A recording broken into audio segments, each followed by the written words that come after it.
going on, guys? Welcome back to the Deadly Draw Podcast, episode 29. Cruising right along. Cruising right along, just like September is. Yeah, it is, isn't it? Yeah. Yeah, October is next week. Yeah. Pretty much, so. It's going to be here quick, so. Which I'm ready for, and I'm ready for these temps again to drop, because it's hot. 80 for like the projected 10-day again, or close to 80. That's the only thing I'm not upset about. I'm being gone for the next week. So. That's true. Looking at the forecast, I'm like, I'm not missing much. I'm not going to miss much, so that's a good thing. Yeah. But yeah, hopefully, and obviously you don't start getting some daylight pictures while you're gone or something. Well, I mean, you guys can get an over-the-counter tag and go take care of I'm that. not worried about the bear. I'm worried about the antlers. I have a tag for the 5-year-old if he starts daylighting. Well, I don't think that's going to happen. But you never know. Oh, shit. Any big things happen over the weekend for you guys? Nothing big, I guess. Hunted a little bit. Had some action, does fawns, and potentially some... We don't know because we didn't see them, but we heard them banging some antlers together. Other than that, it was pretty quiet. Mm-hmm. So, yeah, nothing crazy. Yeah, it was pretty uneventful with me, too. Just the pictures I sent you guys of whacking down that ditch that we were taking some trees out of and stuff like that in buckthorn, so on the corn side. So and we were talking about that today, too, kind of accessing that from field point to get into certain stands and stuff like that. So possibly be cutting in a trail here pretty soon. So Yeah, man, and again, it's like I sit here and I scratch my head and if any of you guys have some effective methods, please write them into the comments, because, you know, we've all hunted for 20 plus years, bow hunted for 20 plus years, and I still don't have the answer for accessing food sources pretty much bulletproof. I mean, it seems like no matter what, you spook one or you alarm one getting out, it's just... Mm-hmm. The only thing I can come up with is getting dropped off right there by somebody with a four-wheeler or whatnot, and getting picked up there by somebody. Right. Yeah, and I've seen people use like the tractor method to where, they might have the farmer or whatever come out, but still, how many times can you get away with that? Right. To bust where, them out of there completely. unless it's like harvest season, obviously, and there's been grain bins in there for the last 3-4 days, but They still ain't going to put up with that every other night. Right. yeah, I don't think, but could be wrong. I've never been able to do that myself either, so. And yeah, I haven't hunted a lot of fields either. It's been mostly timber, so. But the few times I have, they come out right at dark, right? Yep. So, and then trying to get out of there. Yeah, they're not going to a big food source until, Right. late or coming off it early.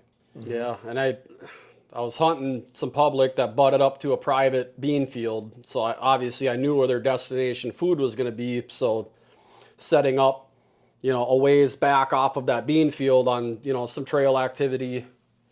And just, I did my trail on the way in, and I did this a few times. This wasn't the first time that I've been to this tree, because I went and I eyed up a tree and I dropped the pin on it and made sure that things were somewhat accessible. And obviously getting in the daylight is one thing, but going to get back out, and I have like 1 bar of service in there, so I'm trying to follow that trail, and my icon or my little beacon is Jumps around. jumping all over the place, and I'm like, now I'm down into some thick shit where I know I didn't come in on, and it's like, you talk about it's public, and you're not going to go bushwhack a walking trail, because then you're going to have every Tom, Dick, and Harry sitting in your tree when Even you get if there. you're using, reflective pine, tacks, whatever, yeah, to make your trail, and it's like, yeah. I'll follow this. Sweet, this guy groomed Mapped this it nice out for trail me. for me. Awesome, I'll come in here and sit. But yeah, I ended up down in a thick bottom, so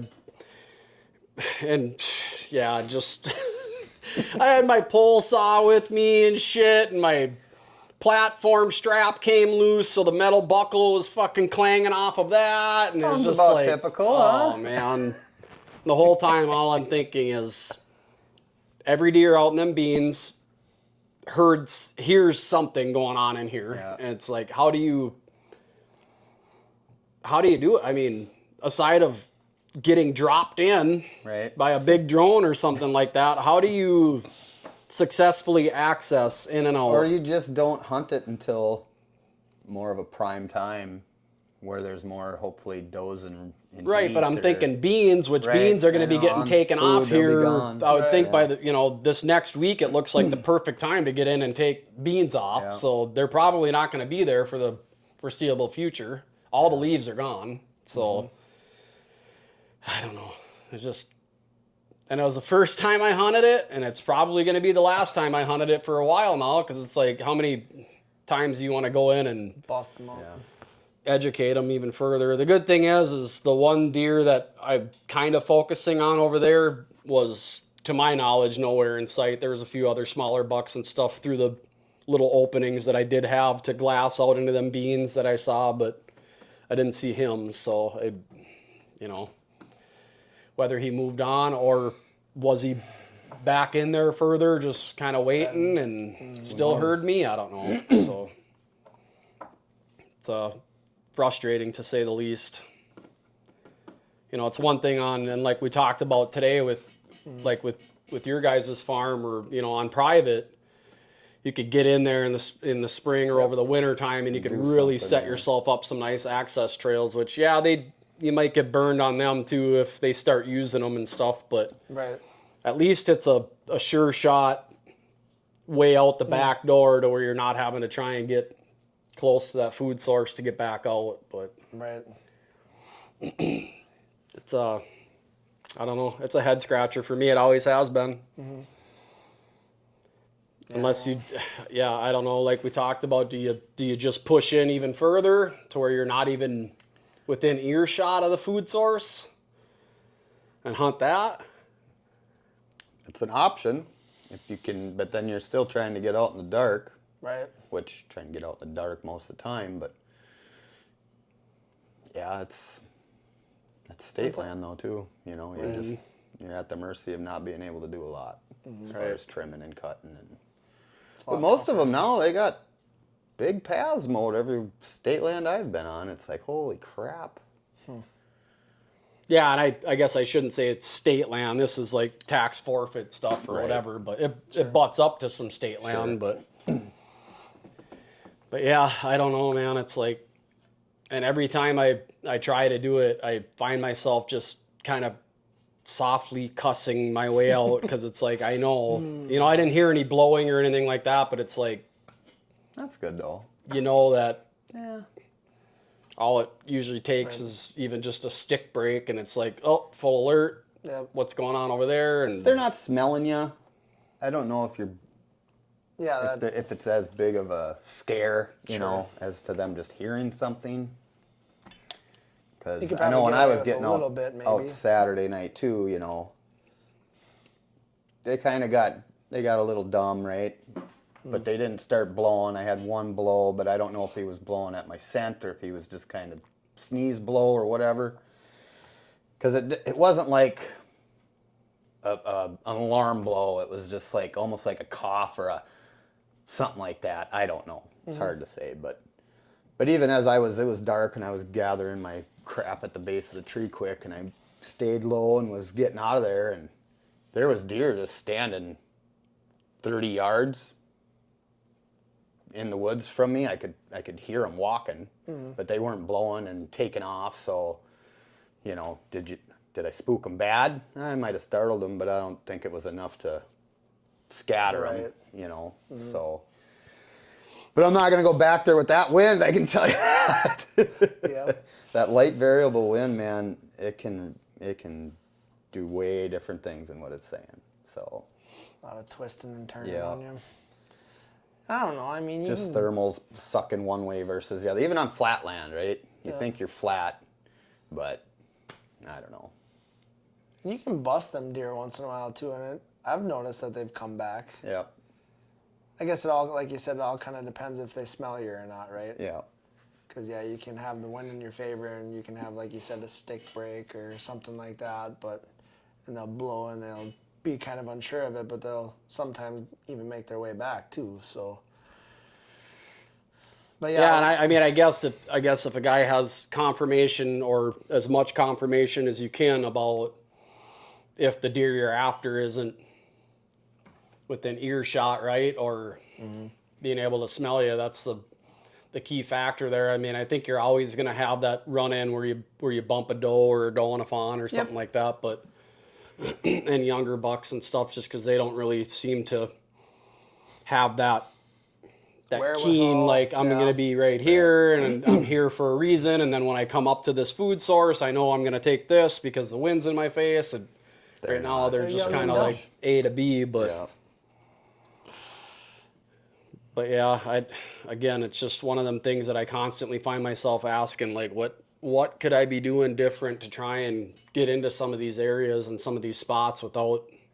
Do you pack up a little early to get out of there instead? That was the other thing I didn't do. I frickin' hunted until legal light. That's what I got caught, and then kind of handcuffed. The wind kind of calmed and was shifting, and I'm like, I should start packing my stand. And then here comes some does and fawns. Sure. I should have got down 10 minutes ago.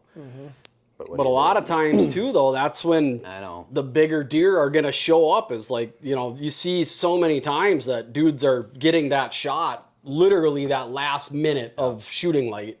Where it's almost looking like it's too late to shoot. Well, and on camera, you're not even going to get it anyway. Right. Yeah. Unless you are on a field at that last minute because it's just not enough light. Right. So. Yeah, back in the timber, it gets dark fast. No, I mean, by like 7:30, she's getting pretty tough to see. Yep.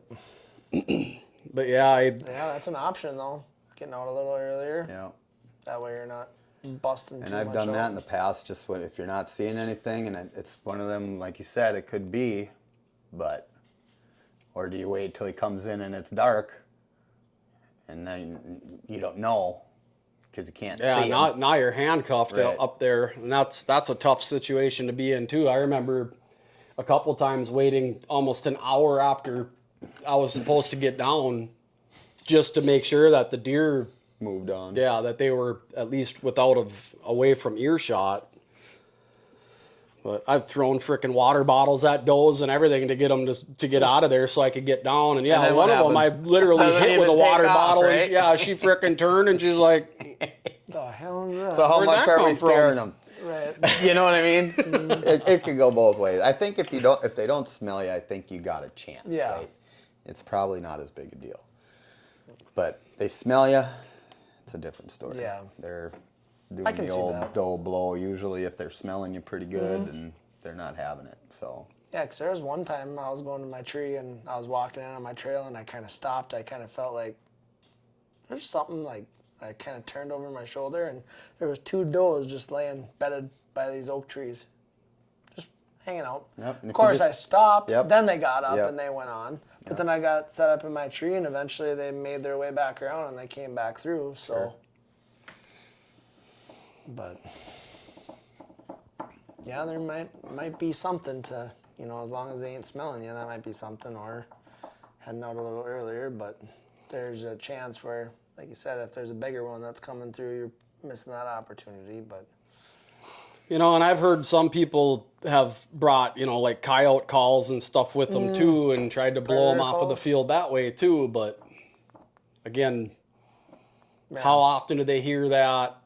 How many times can you get away with it without them kind of just knowing that something's up? Do something different each time, maybe. Sure. Change it up.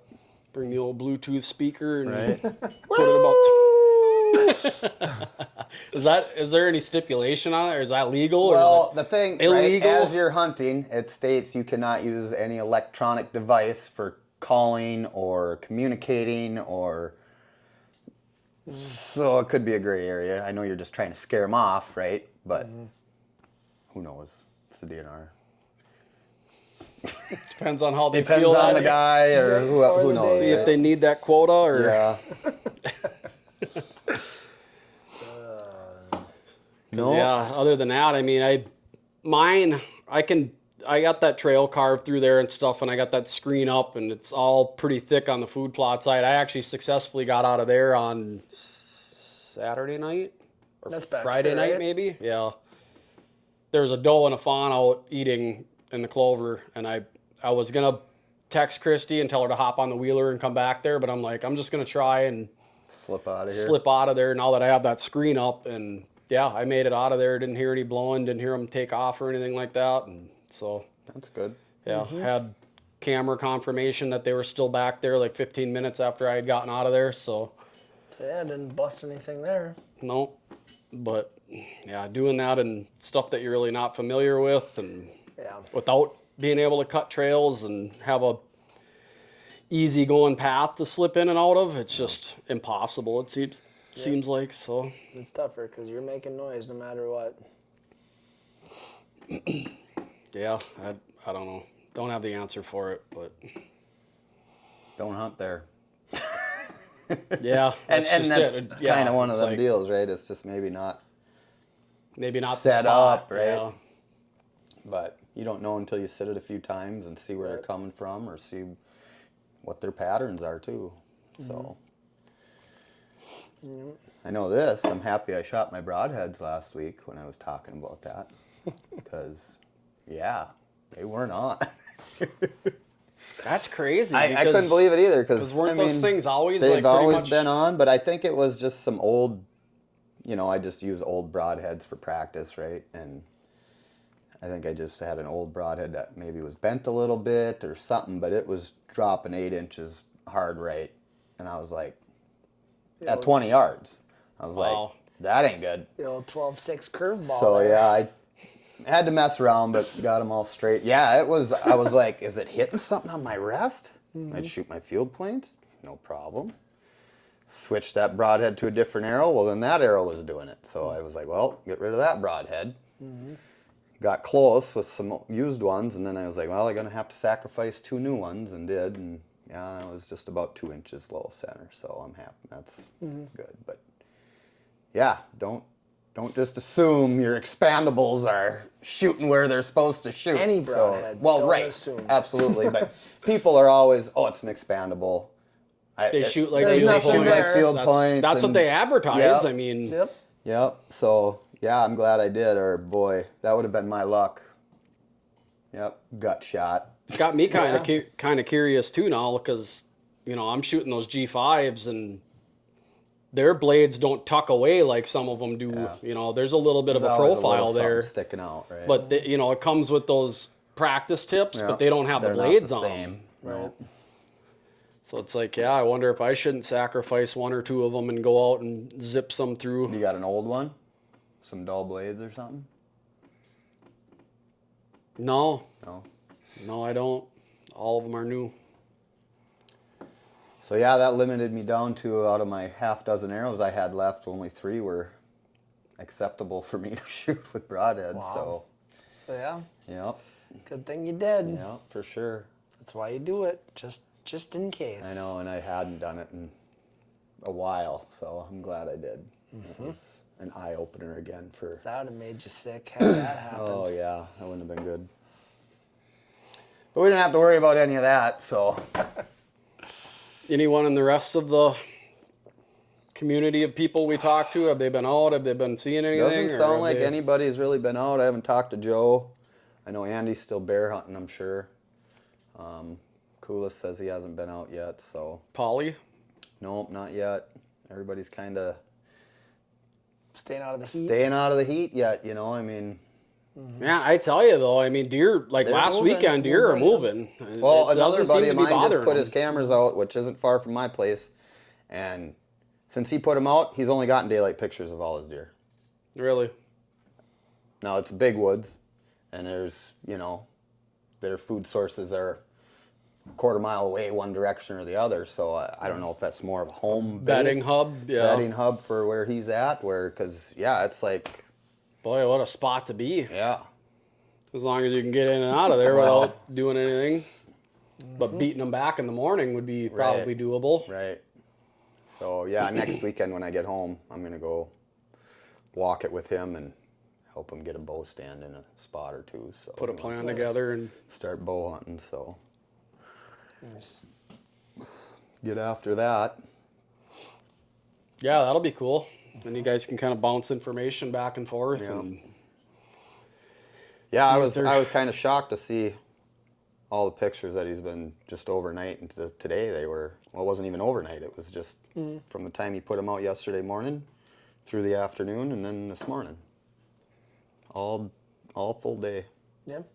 So I was like, whoa.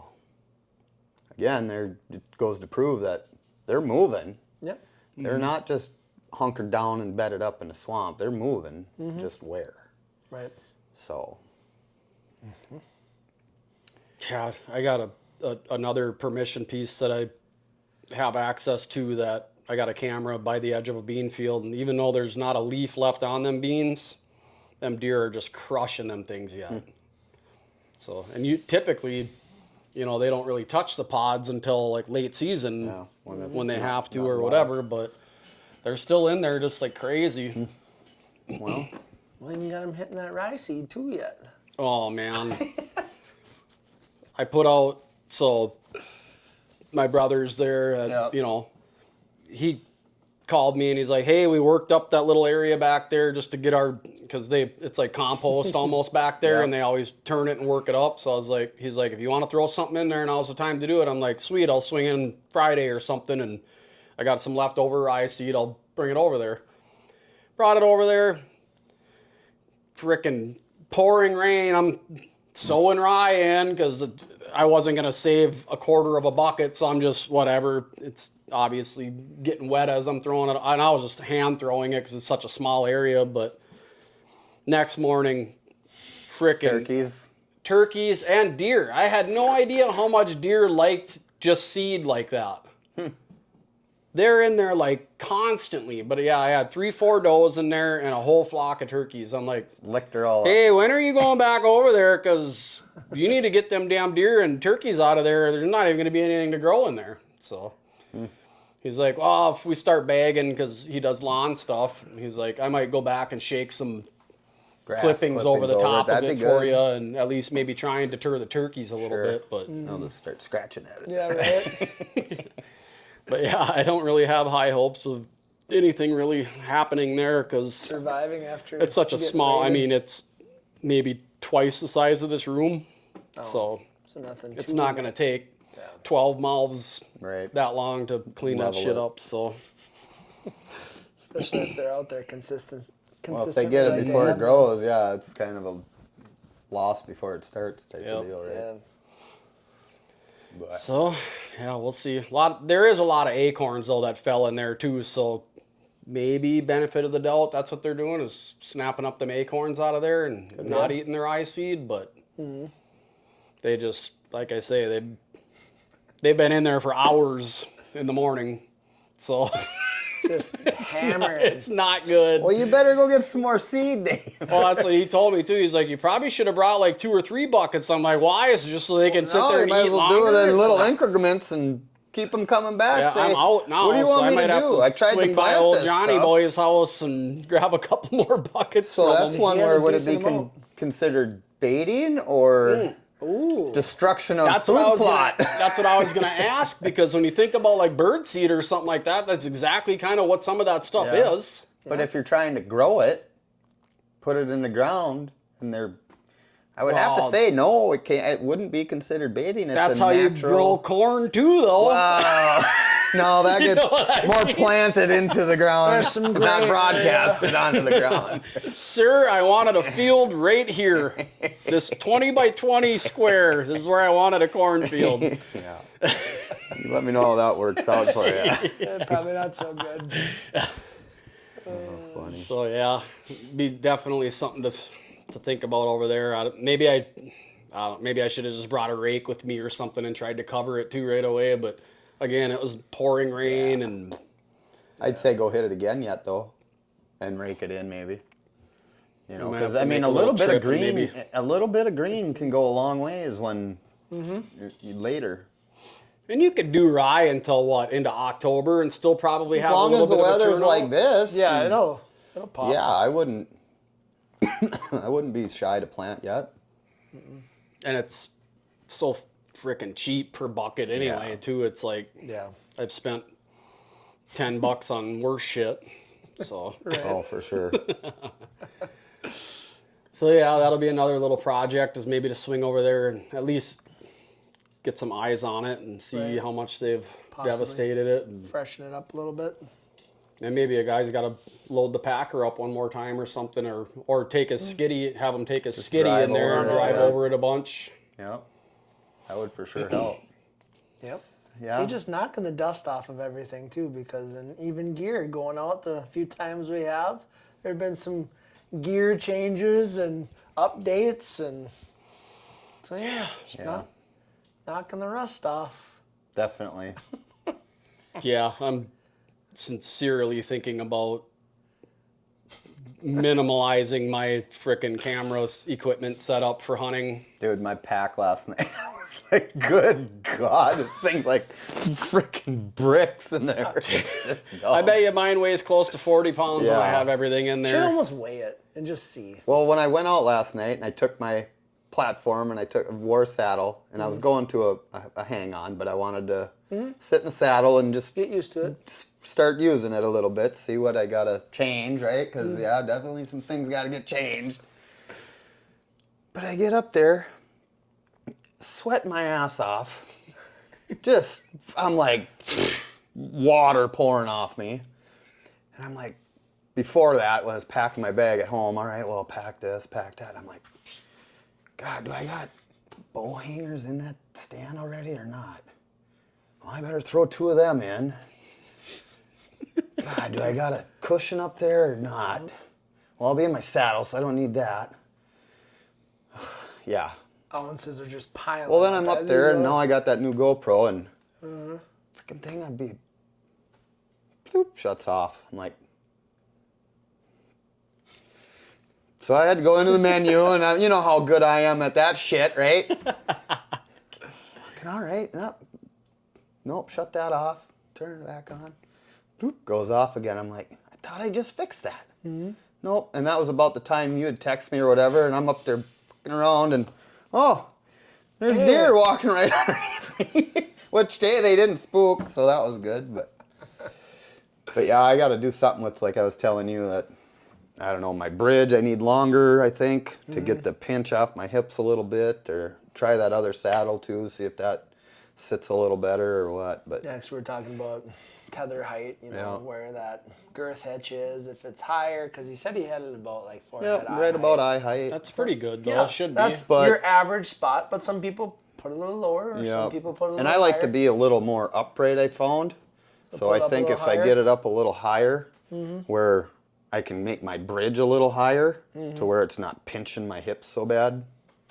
Try that. I They don't got know. them spacers too. Yeah, I was gonna say that a couple companies are doing them, but that 3D Genesis 3D they're out of Michigan, and he makes it's like a dog bone Sure. that you put in your bridge, and it's to Gotcha. alleviate hip pinch. Gotcha. And it even like it's like a break in half type deal, so you can just slide it in a little pouch in your saddle or whatever. But yeah, then when you get up there, you put it together and slide it down, and it opens Sure. that bridge up right here because that seems to be the biggest complaint about saddle hunting for some people is that, Yeah, that was hip fatigue. That and, was pretty tough for me because with my back and yeah, I was feeling it all day today.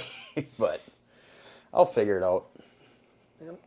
But Yep. other than Or that, use it. I mean, getting set up wasn't bad other than the sweating part. But holy, yeah, didn't think it was that hot out.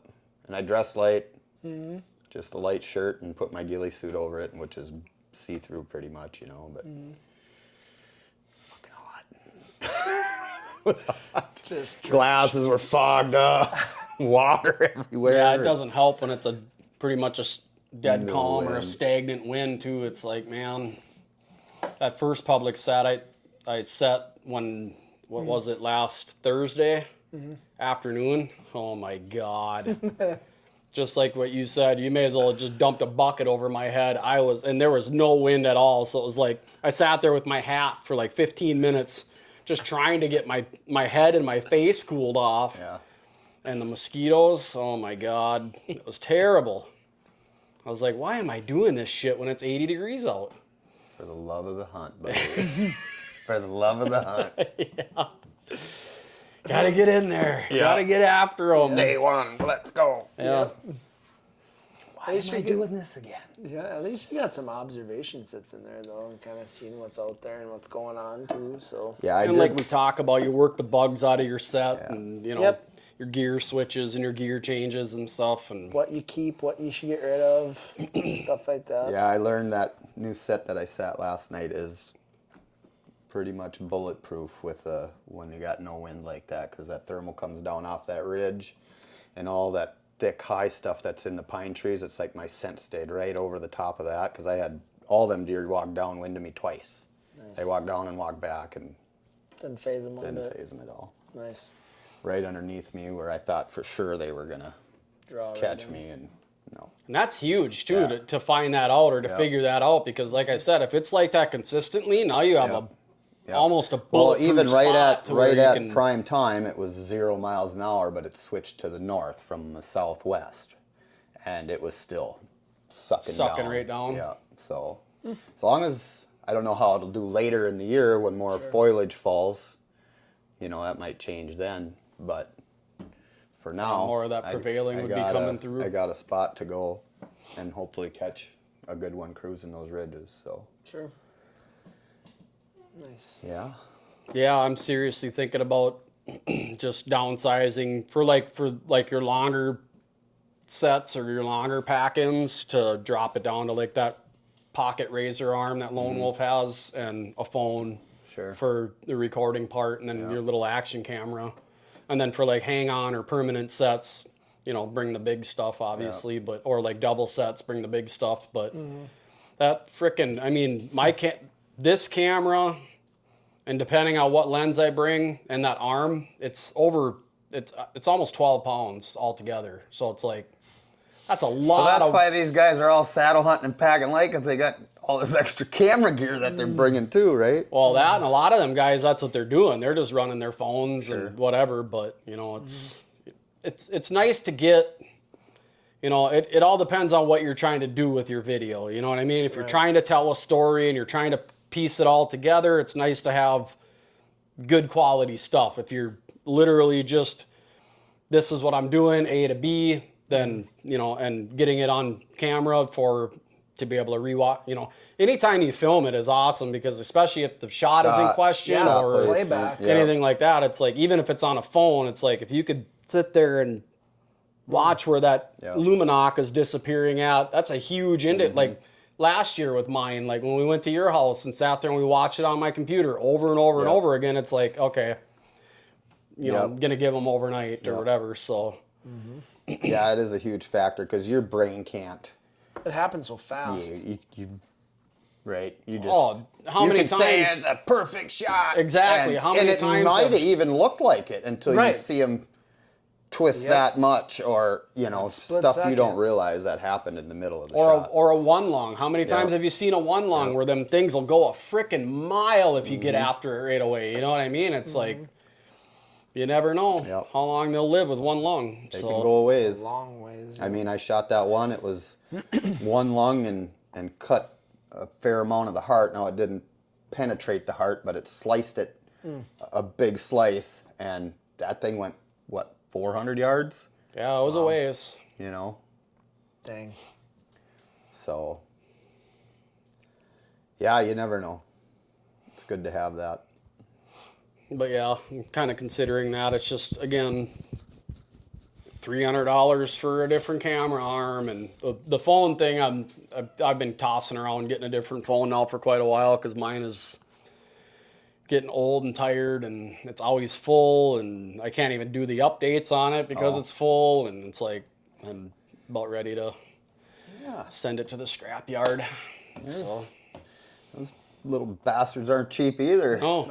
no, for the, you know, for a higher storage one, you're talking like $1,000 or better. Yeah. So that's pretty painful. It adds up pretty quick. But You think such little items, but they got big price tags, so. and you know, with the minimalized stuff, I mean, you're gaining something there, because you could almost, like I was telling you, just bring a smaller pack then at that point too, and not have to that first light pack I have. It's like a 6-gallon bucket tall, you know. You put a lot of shit in there. Jagging that thing full of stuff, man. Going light. I may as well be freaking hiking in the mountains for elk with my pack and tent and everything on, because that's what it feels like. So I definitely have to break some things down, and less to pack up that way too at the end of the night. That was another thing that kind of burned me that other night was Too much stuff. yeah, that big camera arm and that all the parts and pieces, you know, all that, and I hunted until last light, which should have told myself, dummy, you got 10 minutes of packing up here to get done, so start thinking about that. And I always kind of keep that in my mind, because the last thing I'll grab is I'll put my arrow in my quiver, and then I'll grab my action cam, because if you have the majority of your stuff in the bag and then something does happen, you can still At least click that turn action that camera on and Catch it, do something. But yeah, I got to get back into that. And again, just getting some more consistent sits in and working all the rust out and the bugs out and stuff. And It doesn't matter what. It's like ice fishing for the first time, right? It's just you either got not enough stuff or you got way too much shit. With you, it's usually way too much. way too much. Oh, I'll never forget that trip we made to Devil's. Frickin', we're unloading stuff, and he's got, you know, those frickin' like tool bags, those heavier canvas ones. He's got like 4 of them just jagged full of stuff. And I mean, this stuff ain't light. You never know what you might need. Well, you're covered then, right? You need extra line. You need extra tip-ups. I mean, yeah, about 31-pound thing, cylinders of propane in one. I'm like, man, we're only out here for 2 days. Unless we get stranded out on the lake. Well, you can't say you weren't prepared. We were prepared. Batteries and chargers and, man, just We got to stay warm. stuff. But, yeah. Oh, shoot. It'd be nice to get down to like a public land pack and I'm going to this hang on that I got preset, so I know I just need this and this, and I'm gone. So I think that's what I'll end up kind of working toward, is having a separate pack to go back and forth with. Make it a lot easier anyway. So so you always got your phone. Always. Yep. So grabbing a micro arm and a action camera. And for your those. service doesn't depend on your camera ability. No. So Nope. Nope. But yeah, other than that, I suppose you won't be hunting this week, Nope. really? Nope, off to sunny Arizona for 5 days, so It's gonna be real sunny for you guys, I bet you it's gonna be too. warm down there. I've been watching. I'm gonna have to buy a sweatshirt in the airport when I come back, so I don't freeze to death when I get back here. Yeah. I don't think you'll have to worry about that either. Our Probably 10 days not. like in the 80s, so Yeah, it's just nuts. Yeah, it's warm. gonna try and get out this week. I'm gonna try. I know it's pretty tight. There's some stuff going on, but I might be able to slip out at least one, hopefully one, maybe 2 days. Give it a shot. So Try the new gear out. Or I guess you tried that out when you were in Wisconsin. Wisconsin, so you Yep. got to use it once already. yep, So. and I already kind of worked through some bugs already and made sure I had what I needed for the next go around. So we got that all set up. But yeah, no, just doing some other stuff too. Would be kind of nice to have, like you say, some permanent sets to leave out at the farm or something like that, so a guy didn't have to carry all that stuff. But It is nice. so I'm always that person that goes up, puts it up, and then at the end of the night, take it down, up, down, every single time. Yeah. So it would be kind of Yeah, nice I to mean, leave if you're gonna continuously go to the same tree, you may as well put a couple lock-ons up there and Camera leave them. arms. just have it all ready You know to go. what pisses me off is I went to get my camera arm. I know I had the base and stuff mounted to the tree, but I couldn't find the right screw for my camera for that arm. Oh. So I ended up bringing a whole nother arm anyway. Oh, nice. Yeah. And then that one that I got, for whatever reason, I'm going to have to get a different head for it. Who did? But I just got it last year. But you tip it up or down, you have to have that sole loose, otherwise it... Ooh. You can hit it with a little vegetable I'm oil gonna or try something in something, there. take it apart, maybe just sand it, or I don't know, put some powdered graphite in it maybe or something. But yeah, not okay. Yeah, Definitely not especially on okay. them dead calm nights, Dude. man. I don't know how I didn't get busted with the, because I was doing a little video of the deer that come through. I don't know how they, because I was like, Don't. yeah, right. Yeah. They didn't seem to. It didn't seem to bother them, but it's gonna bother them one day. You Yeah. know, it's gonna happen at the wrong time, and I don't need that. Nope. So another good thing to Yep. catch before it's too late. Exactly. So yeah, guys that like to wait until prime time to go hunt and then get to figure all that little stuff out, I'd say It's at least tough, go do a man. few sits, get it, Yeah. work the bugs out, man. Because it's no matter how long you've been doing it, you There's still change something. this or change that, and something's gonna come up where it's like, oh crap. Yep. So Just like shooting the broadheads. exactly. Making sure. Yep. Making sure. Absolutely. Yeah, I think I'm gonna do that tonight. Wing a few Pull, and see what it just looks to make sure, because like I say, I've been shooting those practice ones, but they don't have those little actual fins on it. So like. Right. just to prove it out, but Just to be safe. Yep.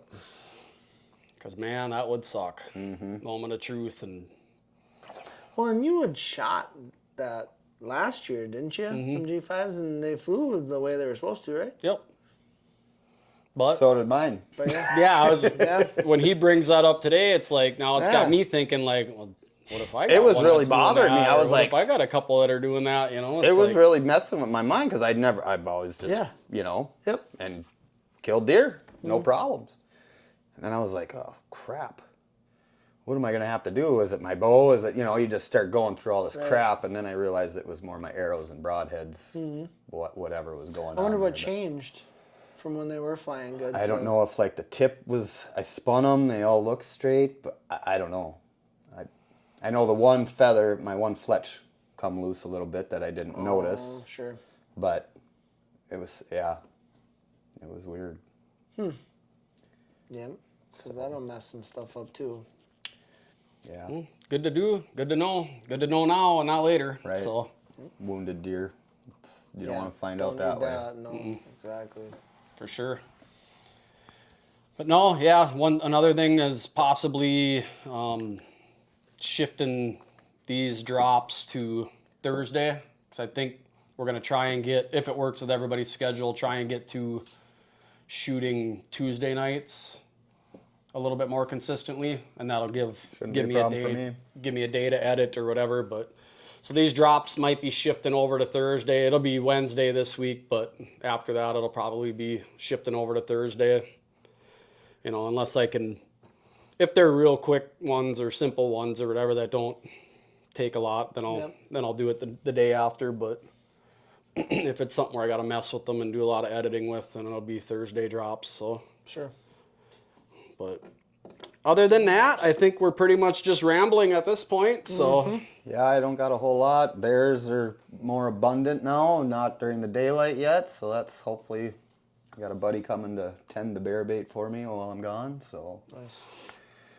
check that on my way home and freshen it up. But yeah, I don't got a whole lot. oh, remind me, I'll give you a bag of that stuff to Oh bring yeah, with you too. for and sure.